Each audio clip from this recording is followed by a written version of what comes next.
views expressed on this program are those of the hosts, guests, and callers, and are not necessarily those of this station, its management, or other advertisers. You're listening to Transformation Talk Radio.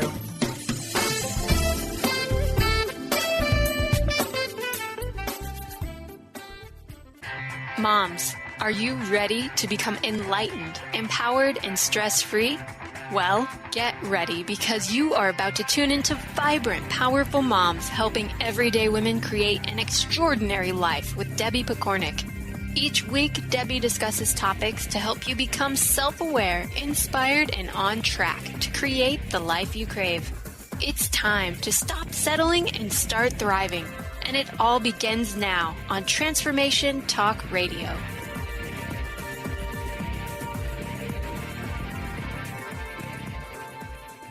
Welcome to the Vibrant Powerful Mom Show. I'm your host, Debbie Pokornik, and my mission is to help you tune into all aspects of your vibrant, powerful self so that you can fully enjoy the life you've come here to live. And by doing so, create a positive influence on the planet as well.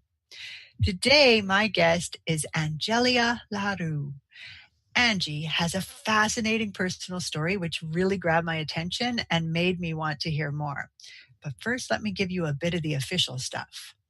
Angelia LaRue is a certified master Christologist and energy practitioner, healer, psychic, teacher, spiritual counselor, psychic surgeon, manufacturer of orgone generators, and has a small lab making carbon-60 oils. Now, I don't know about you, but most of those titles and even the things that Angie manufactures are just a little outside of my realm of conscious knowledge. So don't panic if that's the case for you as well. Because what really intrigued me is when Angie told me about how she had experienced a spontaneous awakening of consciousness in December of 2011, and how this radically altered her entire life. I just found it super intriguing. And then as she shared her story with me and told me how following the voices and nudges of her higher self and the divine actually moved her into her life's purpose and has really set her up to help many others do the same and to really help them get fired up about being alive on this planet. Well, then I just knew I had to have her on the show.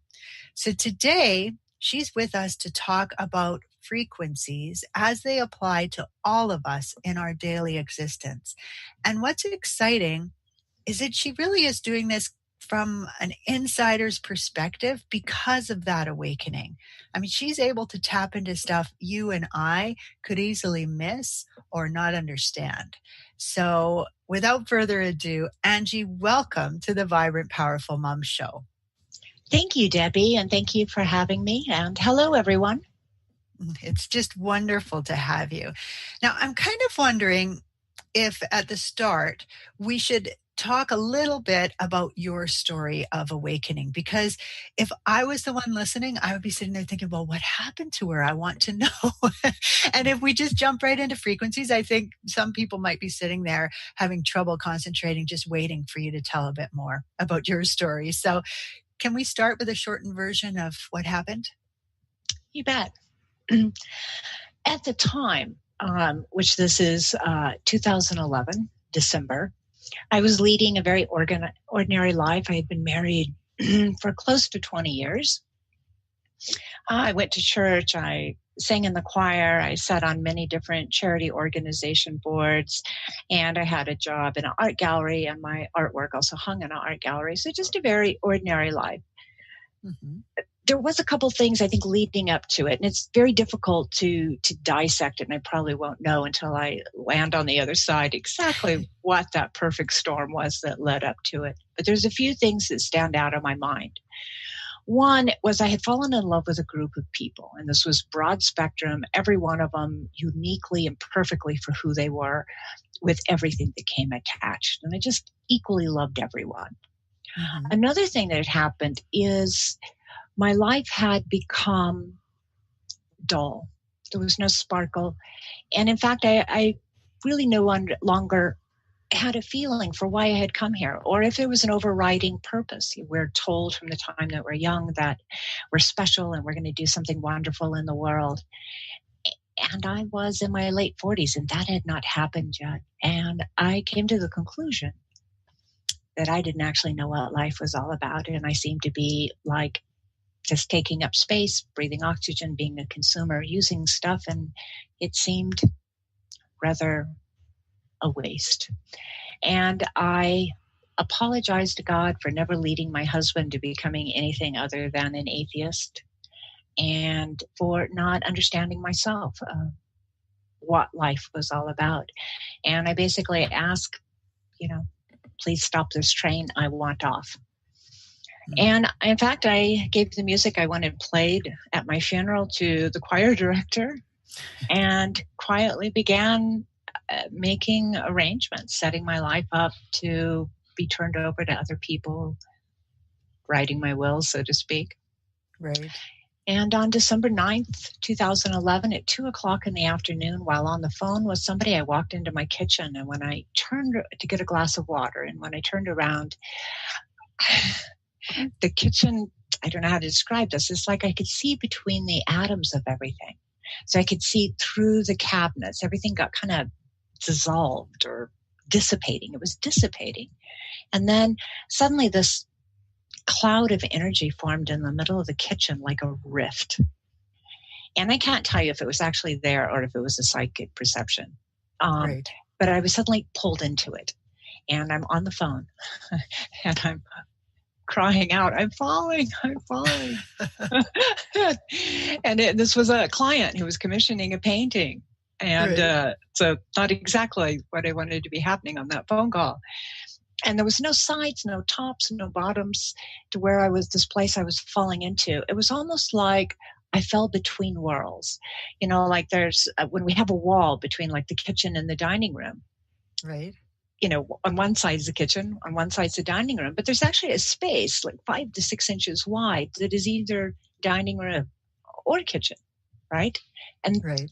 that's like what I fell into, was this undefined place. Somehow I stopped, and there was just a glow coming from me. There was no lights in this place or anything. It was just, I was falling like through clouds, and the only illumination seemed to be coming from my own life force. Right. And I stopped falling, and I came back into my body, which was sliding down the kitchen counter to the floor on a crash course with the floor. Right. And from that moment on, I began to see multidimensionally, and I began to see the energetic nature of things. And I began hearing this voice in my head that would periodically say things and urge me to go do things and to study things and complete chaos began. And it was very destructive. It destroyed my marriage. And I had been living in Hawaii at the time, and it took me out of Hawaii to the mainland and eventually to numerous different countries as I was hosted by people as a healer in their area. And this was all during my training with spirit. And I was trained how to do all this. And it came from listening to the voice within. But the beginning of it seemed to have been surrender. I gave up my life. I recognized as a human that whatever I was here to accomplish, I had no idea, or if there was even anything to be accomplished. And I surrendered. Right. I gave up to God. I gave this life up to God. And apparently my higher self stepped in and took over then. Right. It's interesting to me that you mentioned that it ruined your marriage, and yet it sounds to me from what you were describing that perhaps the marriage was already done before this happened. But my life was literally spent taking care of him, cleaning, cooking, doing laundry, keeping his house clean, and being his arm attachment at company meetings. I wasn't living for myself at all. And I didn't realize that. I believe that was just what I was to do. That was your role. Yeah. Yeah, exactly. And that's so interesting, because the fact that you were able to recognize, my life is just, it's too dull. This isn't right. Like, this isn't the experience that I have come here for, but I don't know what I'm here for. So thank you so much for sharing that with us and sharing it so openly. it certainly can give us a lot to think about. And I know for myself, it's almost like someone just switched the hologram off when you were falling, hey, and all of a sudden it's like, oh, this was all kind of a facade. And often I think the awakening process can be that way. So thank you. Thank you for sharing that. It's definitely a stripping away of everything that we've been taught and that's been programmed into us. And all of that falls away and we're left with a different reality. Yes, because all those walls that we've kind of built up around to protect us, to make sense of things. And very interesting. So let's shift gears, because I can feel that I think you and I could probably go very deep into that conversation and have a lot of fun with it. I know we did when we talked before a little bit. But yeah. So let's shift gears to frequency. How does frequency affect us? So this is one way to describe our reality, or what we are perceiving as our reality. And that is, everything that exists vibrates, and everything that vibrates is going to do so slower, faster, at a certain modulation, and this is called frequency.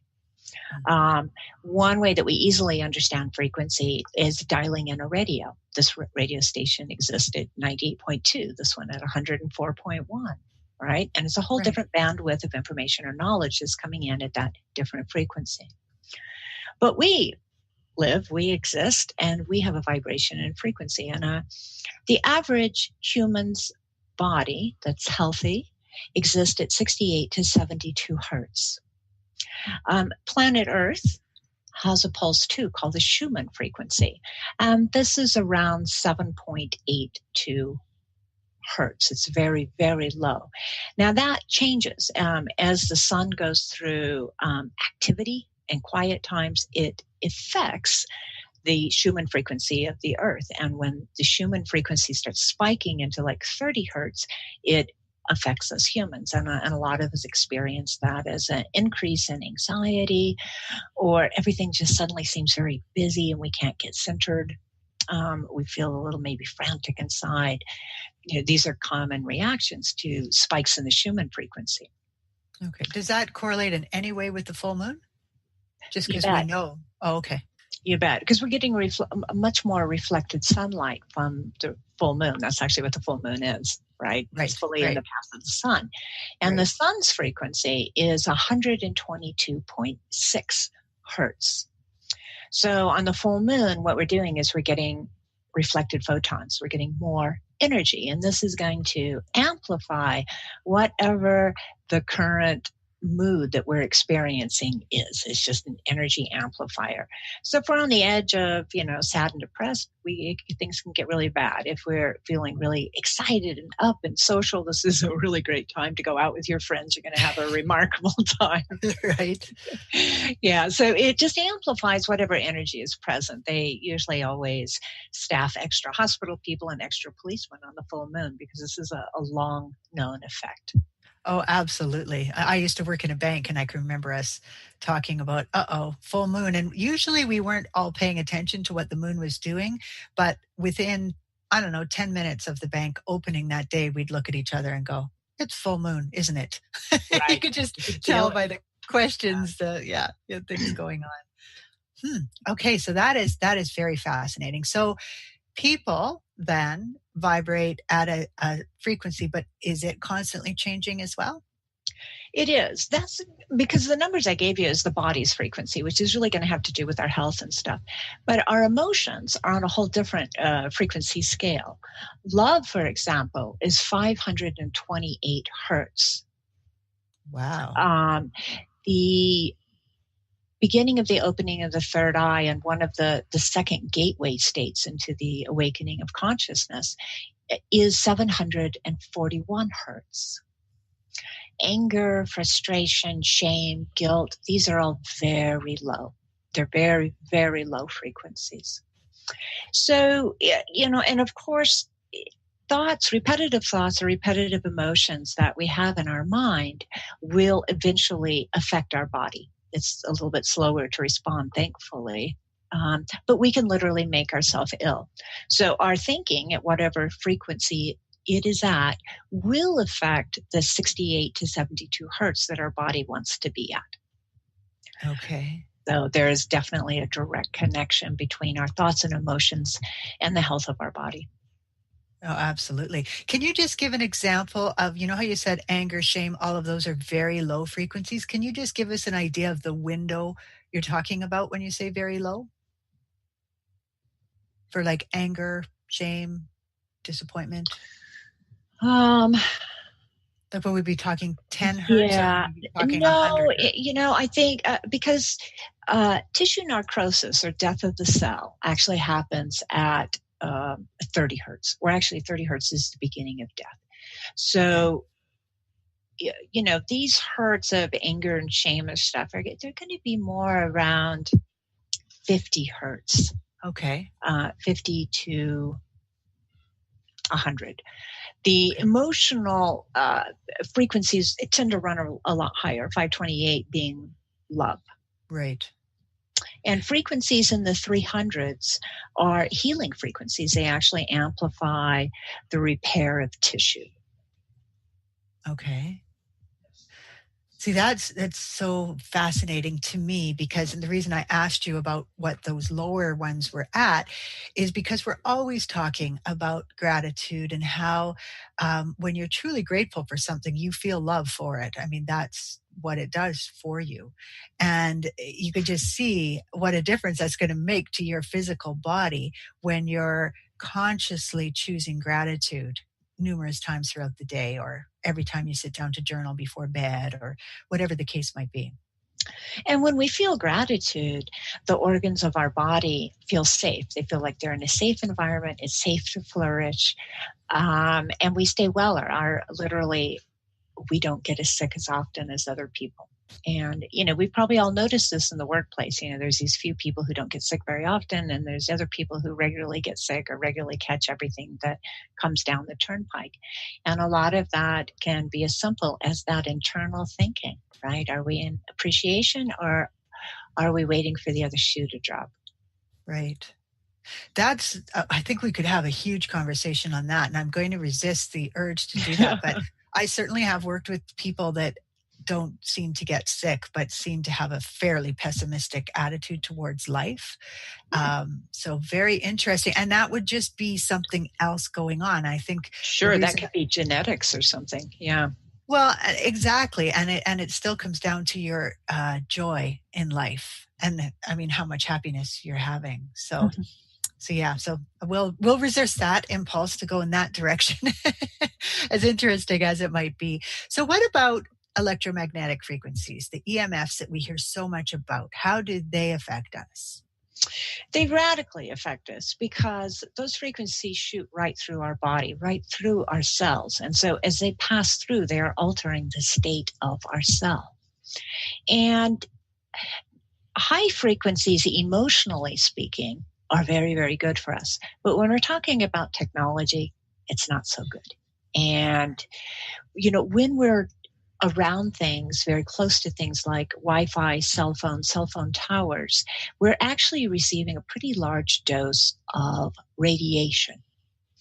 And in fact, the World Health Organization's International Agency for Research for Cancer has classified wireless as a Class 2B human carcinogen based on research connecting it to brain cancer.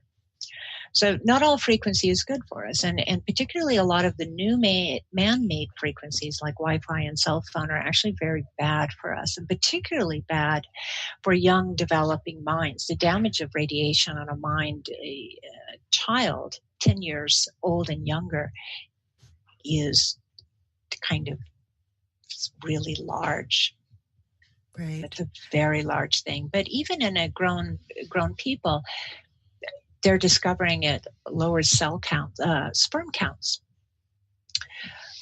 So these EMFs are very strongly affecting human health, and a number of worldwide agencies are starting to put out warnings and even bans now against Wi-Fi and cell phones, or Wi-Fi specifically in school systems, because of the increased cancer rates and other, including ADHD and a lot of the behavioral problems seem to be directly connected to this. So these frequencies are really bad for the body. I find it really interesting that siren went off behind you right as you're talking about such a deadly topic. But I can see as a parent, I mean, my kids now are 21 and 24, and they do carry cell phones, and there's Wi-Fi always around them and such. And I could see, if I was a parent of really young kids, I could see myself sitting there and thinking, oh my gosh, what do I do with this information? I mean, these phones and Wi-Fi, they've become a big part of our life. So what do people do? Because there's hopefully an answer, a way that they can still use these things and be part of this space that we're in right now. I don't want everyone to feel they have to throw their phones away. Exactly. Yeah, because they are incredibly convenient. The general recommendation that's coming out from some of the World Health organizations is to go back to Ethernet and fiber optics and landlines. But there are other things that we can do. One of the things that Spirit led me to research and develop and manufacture, even before I fully understood what I was doing, was orgone generators. And they are a series of different types of metals which act as antennas in a single long chain organic material, which in the case of how I make them is a resin with a quartz crystal inside. So they collect and pull in, as long as they're near you, they're actually acting as a shield, and they're kind of pulling in these EMFs and converting them into safer energies, which the quartz crystal is programmed to. And quartz crystals are kind of the basis of all of our technology. There is no technology that we have now that does not have a quartz crystal in it, and it's because it modulates frequencies. That's what it does, and it does it very well. So orgone generators are one way that we can reduce our exposure to EMFs, and we can have those setting on Wi-Fi's, smart meters, microwaves, that type of thing. And they're going to pull out a lot of that. It's not 100%, certainly, but it is very helpful. And I have EMF detector devices where I can measure that. I can literally measure the effect that they're having on the environment and pulling it out. And for energy sensitive people, you can feel that. You can feel when you step into zones with higher EMF productions and zones with lower EMF productions. Right. And so are these something that, do we plug them in and then? No, it's they almost look like a paperweight. You can go to my website, which is www.crystal.arrays. Array is spelled ARRAYS, crystalarrays.com. And under products page, you'll see a lot of different ones. And they're really kind of these really beautiful paperweight looking devices. And in fact, when I go through airport security, they always get pulled off, because what happens is when they x-ray them, they pull in and convert the x-ray. Oh, no. My luggage always gets pulled off. And they'll ask me, they're like, oh, this is really cool looking. What is this? And I'll tell them, it's a paperweight. And then, it passes on through. But I always joke that TSA does my product testing for me. That's funny. So a person could get, and I want people to know this show isn't about selling orgone generators. This is just one really great way to deal with EMF. So rather than feel panicked and think you have to throw your phone away, this is an option. So a person could get one of these and, like, say, put it in their baby's room if they have Wi-Fi that's on. Put it in their baby's room, and it would help so that the baby's not being affected by this. Is that kind of right? It's going to lower. It's going to lower how much they're affected quite a bit. The only 100% way that I know, because even if you get rid of your Wi-Fi, your cell phone, and your smart meter and everything else, you're still getting all the neighbors and society in general. And the only thing that will stop at 100% is a Faraday cage, and that's not terribly practical. but possible. And I mean, I do know, a few people here and there have decided to invest in it to turn their house into a Faraday cage. But right. I consider that to be not terribly practical. Well, it's not, except it's interesting. Yeah. Well, I had Maureen St. Germain on my show quite a while ago now. I think it was last September, so a year ago from this show. And she talked about a Faraday cage, but she talked about how you can actually create one and put it over your bed at night just with your mind, like ask for spirit's help and create this Faraday cage. It was the first time I had ever heard of it. I didn't even know what Faraday cages were until I spoke with her. So it's interesting that would be something you'd come up again. You would bring up. Yeah. So, well, there is, like, in terms of, like maybe protecting a baby bassinet or something, there are some ways to do that, which can be beautiful. There's several companies that make a material which is enmeshed with silver, and I think there's a couple other type of metals too. Silver is actually the one that I got, and so it makes a beautiful fabric. It's soft, and it's like 80% silver with some nylon or something just to kind of hold the silver together. But it looks very much like a beautiful material on a ball gown. Okay. And you can do that. That's a Faraday cage. And you can just, wrap it around like you would mosquito netting. And now you have a Faraday cage. So that's a beautiful and practical way to do that. Okay. So if you were able to do that, and so now your child isn't being hit with these waves, and yourself as well. Okay. So you're able to do some of those things. What would happen? Like, what would you notice? And we've only got a couple minutes left, so this might not be a fair question to ask you at this point, but what would happen? Would you notice positive changes? Well, what's being reported?